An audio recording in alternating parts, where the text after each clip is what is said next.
Managing charging optimization settings on your iPhone 16 helps extend battery lifespan and customize charging behavior based on your preferences and usage patterns. Here's how to access and manage this setting on the new iOS smartphone. To begin, go to the home screen and then tap on the settings icon.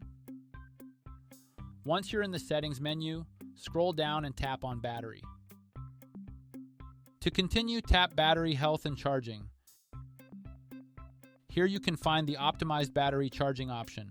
Find it from the list and then tap the toggle switch to turn the feature on. When enabled, this feature extends battery lifespan by reducing the time your phone spends fully charged, thus minimizing battery degradation. Meanwhile, disabling this feature prompts the device to charge to 100% as quickly as possible whenever it is plugged in. This can increase wear on the battery and potentially shorten its lifespan. You can configure this setting at any time by following the same steps. And that's it.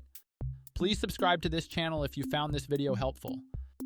Thanks for watching and stay tuned for more smartphone videos like this.